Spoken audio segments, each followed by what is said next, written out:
दोस्तों नमस्ते। आज मैं आपके लिए बहुत ही अलग वीडियो बना रहा हूँ। ये हमारी लाइफ से सीधे तौर पर जुड़ी है।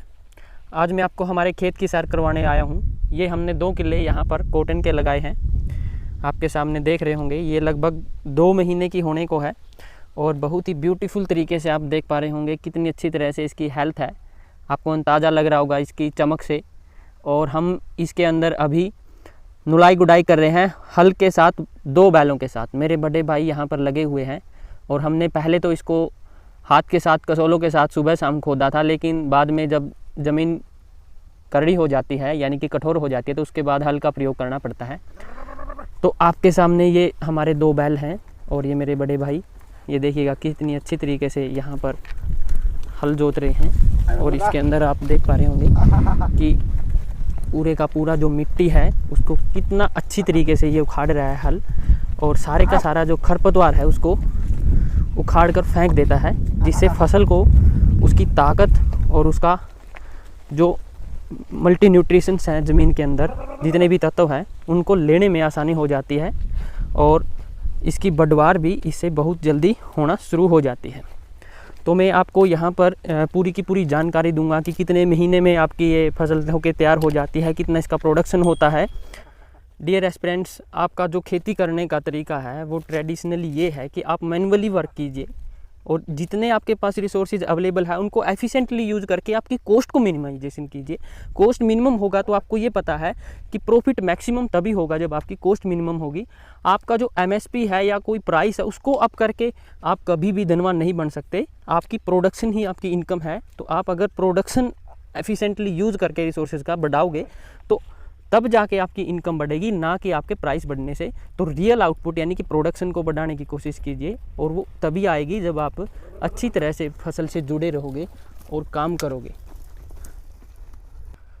हमको खेती को एक जॉब की तरह देखना चाहिए जिसके अंदर हम हर रोज़ काम करें, और ऐसी फसलें हमको उगानी चाहिए जिसके अंदर हम ज़्यादा से ज़्यादा टाइम स्पेंड कर पाएँ। जैसे कि आपका कॉटन है, इसके अंदर क्या होगा कि ज़्यादा से ज़्यादा काम मैनुअल है। और दूसरी फसलें हैं जैसे आपका गेहूं है और चावल है, उसके अंदर जो ज़्यादा काम मैनुअली नहीं होता और उसकी जो कॉस्ट रहती है वो भी वेरी हाई रहती है।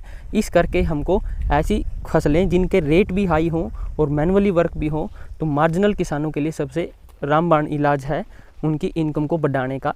तो आपको ये चीज़ें समझ में आ रही होगी आई थिंक। और इसके पीछे एक बहुत अच्छी इकोनॉमिक्स है।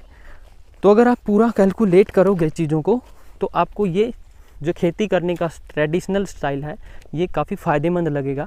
और जब तक हमारे देश में ट्रेडिशनली खेती होती रही है, यहाँ पर फार्मर्स की डेथ रेट बिल्कुल 0 थी। और जब से हमने मॉडर्नाइजेशन को अपनाया, मॉडर्नाइजेशन को मैं बुरा नहीं बता रहा, उसका मतलब ये है कि हमने स्केल को नहीं बढ़ाया, तब से यहाँ पर प्रॉब्लम आनी शुरू हो गई है। हम मार्जिनल किसान भी हमारी कॉस्ट को डाउन करने में सक्षम नहीं रहे। हम भी सारे का सारा काम शुरू से लेकर आखिरी तक सारे का सारा काम ट्रैक्टर से करवाने लग गए, दूसरे दिहाड़ी पे करवाने लग गए। तो उससे हुआ क्या कि हमारी कॉस्ट को हमने बढ़ा लिया और हमारे प्रॉफिट को घटा दिया। इसलिए खेती को हम छोड़ने लग गए हैं। आज के युवा का कोई भी आइडियल कोई किसान नहीं होगा। आज हमारे आइडियल बदल गए हैं। हमारा कोई भी आइडियल किसान नहीं मिलेगा आपको। वो सारे के सारे बिजनेसमैन या दूसरे टाइप के लोग ही मिलेंगे। क्योंकि खेती को हमने अंदर से नहीं करना, क्योंकि खेती को हम अंदर से यानी कि मन से करना भूल गए हैं। अगर आप खेती से लगाव रखते हो और दिन रात उसके अंदर मेहनत करते हो तो आपको खेती बिल्कुल अच्छे रिटर्न देने वाली होती है। खेती एक घाटे का सौदा कभी नहीं रखेगी। एक कहावत है हरियाणा में कि बंदा जब 100 बार खेती को देखता है तो खेती उसको 1 बार देखती है। तो आप 100 बार खेत में जाइए और वहाँ पे छोटा मोटा काम कीजिए। देखिए कि फसल में कौन सी बीमारी आई है, उसको किस तरह से ठीक किया जा सकता है, कौन से पेस्टिसाइड यूज़ करें, अच्छे क्वालिटी के फर्टिलाइज़र यूज़ कीजिएगा।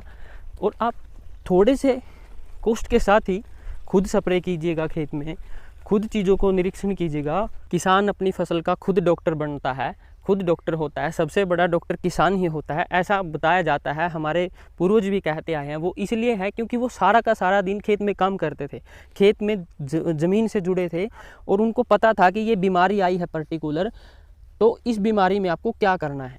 और फसल का रख रखाव तभी संभव है, बच्चे की तरह पालना पड़ता है। हमारे पूर्वज कहते हैं कि फसल को अगर आप 100 बार देखोगे तो फसल आपकी ओर एक बार देखेगी। तो उसका मतलब यही है कि आपको उसको केयर करने की, छोटे बच्चे की तरह केयर करने की ज़रूरत है। तो जब से हमने खेती को दिल से नहीं जोड़ के रखा, तब से ये प्रॉब्लम आनी शुरू हुई है। आप आज भी अगर 8-8 4-4 घंटे हर रोज़ खेत में काम करते हो तो क्यों नहीं आएगी आपकी इनकम, बिल्कुल बनेगी।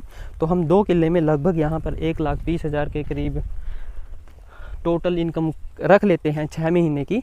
तो आपका देखिएगा ना 6 महीने में कितना हो गया, लगभग 20,000 रुपये आपका इनकम हो रही है। तो आप कहीं पे 15,000 रुपये की नौकरी करके बाहर रह के कर रहे हो 20,000 रुपये के, उससे तो अच्छा फ़ायदा यहाँ पे हो रहा है। मेरा यहाँ पर आज की वीडियो बनाने का यही मकसद था कि आप कोई भी काम कीजिए वहाँ पर कॉस्ट एफिशिएंट बनिए। एक्चुअली आज जो हम या आज के जो किसान हैं उनका सोचने का मतलब ये है, वो इस तरह से सोचने लग गए हैं कि आपका प्राइस ही इनकम को बढ़ा सकता है। वो आउटपुट यानी कि प्रोडक्शन, क्वालिटी प्रोडक्ट को की तरफ नहीं ध्यान दे रहे कि किसी प्रोडक्ट में अगर क्वालिटी होगी तो उसकी मार्केट अपने आप बनेगी, मार्केट वैल्यू भी बनेगी, प्रोडक्शन भी आएगी, इनकम भी बनेगी। तो आपकी प्रोडक्शन को इनकम बढ़ाने में आपको जुड़ाव की ज़रूरत है किसी भी चीज़ में, चाहे आप कोई भी काम कर रहे हो आपकी लाइफ में।